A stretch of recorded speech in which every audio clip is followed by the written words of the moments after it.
OBC ची जनगणना जातीनिहाय जनगणना होईल असं आश्वासन काँग्रेस पक्षाची सातत्याची ती भूमिका राहिली। विरोधी पक्षनेते राहुल गांधीजी यांनी संसदेमध्ये ती भूमिका मांडली होती की आपल्याला जी जनगणना आता करायची आहे ती जातनिहाय जनगणना झाली पाहिजे, त्याचा एक्सरे झाला पाहिजे, समाजाचा तो एक्सरे झाला पाहिजे। आणि त्यावर प्रधानमंत्र्यांनी उत्तर दिलं होतं की आम्ही जातनिहाय जनगणना करू। आणि ह्या उत्तराला भारतीय जनता पक्षाने मार्केटिंग करत एक मास्टर स्ट्रोक आम्ही केलेला आहे, अशा पद्धतीचं दाखवण्याचा प्रयत्न केला आहे। आता ज्यावेळेस प्रत्यक्षामध्ये घरगणना सुरू आहे त्यामध्ये SC ST ह्या ज्या संविधानिक कॅटेगरी आहे त्याच्यासोबतच OBC सुद्धा एक संविधानिक कॅटेगरी आहे। मात्र घरगणनेमध्ये OBC ही कॅटेगरी त्यांनी वगळली आणि आता जनगणना जे सुरू होईल त्यामध्ये सुद्धा ते इन्क्लूड करतील की नाही, जातगणना करतील की नाही, या संदर्भामध्ये आमच्या मनामध्ये शंका आहे। भारतीय जनता पक्षाचे जे OBC नेते आहेत, जे स्वतःला OBCचे पुढारी हितेशी म्हणून घेतात, त्यांना आम्ही पत्र पाठवलं की ही जे फसवणूक OBC समाजाची झाली त्या संदर्भात आपली भूमिका काय आहे।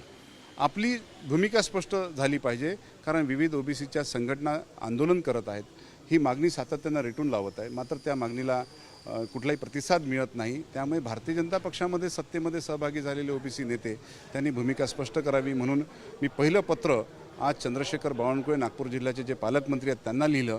ते महाराष्ट्रातले OBC समाजाचे एक प्रमुख नेते आहेत आणि ते महाराष्ट्राच्या मंत्रिमंडळात नंबर 2चे मंत्री आहेत। त्यामुळे त्यांनी आपल्या पदाचा वापर करत सरकारवर दबाव टाकला पाहिजे, केंद्र सरकारकडे ही मागणी रेटून धरली पाहिजे की OBCची जनगणना झाली पाहिजे, जातनिहाय जनगणना झाली पाहिजे। यासाठी चंद्रशेखर बावनकुळे साहेबांसकट एकंदर 82 OBC नेत्यांना, जे नगरसेवक आहेत, जे आमदार आहेत, जे महापौर राहिलेले आहेत, माजी मंत्री आहेत, त्या सर्व लोकांना मी पत्र पाठवलेलं आहे।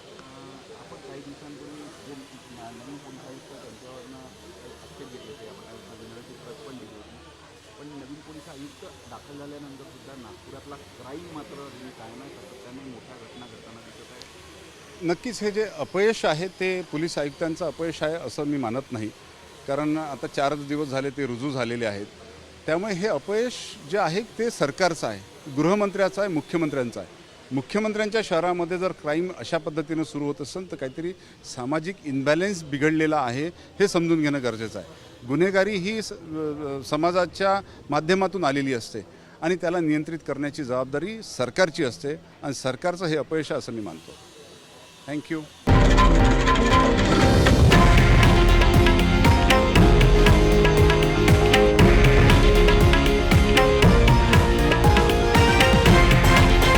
हे आहे देशातील नंबर 1 न्यूज नेटवर्क आणि आपण पाहत आहात TV9 मराठी, एकमेव।